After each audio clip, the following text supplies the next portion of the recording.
I joined the Navy in 1973. But when I got out in 1998, I didn't know what I wanted to do.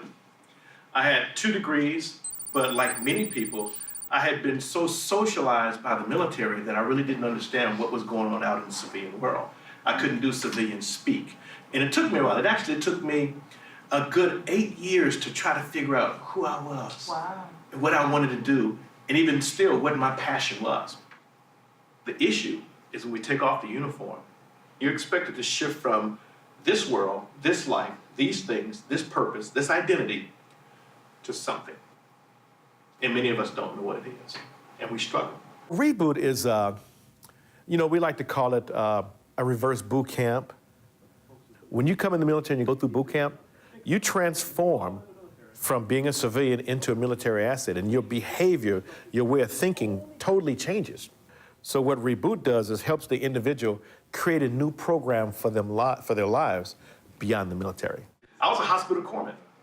When I got out, I don't want to do that anymore. I want to do something else. But you know what the challenge was? I didn't know what it was.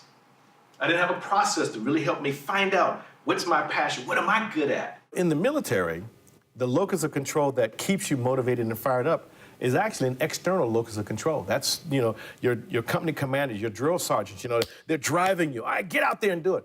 And you get pumped up. So that's external. But when you get out, it's got to become internal. What are some of the fears that you have about this transferring out? Yes. One of the things that's bothered me a lot has been character expectations. Since I've been off active duty, when I tell people I'm a veteran, oftentimes there's an expectation of that I'm tougher than they are, and more capable than they are, and they expect me to be more responsible than they are. And the truth is that, yes, I am capable of that because of my training, and I know it. But my God, I do not feel like being that person every day anymore. So no, it's just that they want you to take more pain because you're a veteran. Because I can take more pain because I did. Yeah. I think one of the most painful parts of being in the military is always worrying about if someone's going to come home or not, or make it home whole, whether physically, emotionally, or mentally, or spiritually. Because I watched parts of myself almost break at some points, and I've had to put myself back together.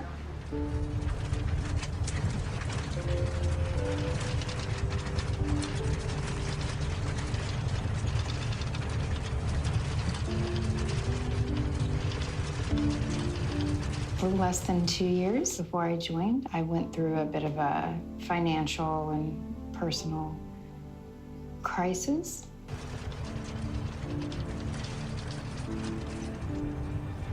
I really needed a job, and I needed a job that was going to put my life back together.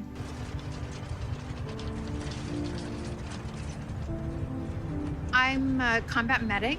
I worked out in the field, so we would go out and do route clearance 6 days a week, looking for IEDs. We were the last brigade to go into Iraq. We were getting bombed every day.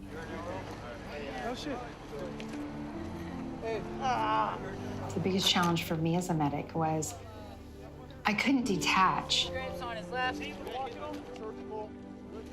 It was heartbreaking.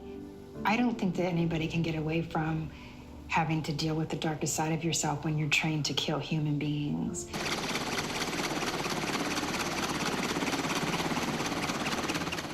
I needed to stop.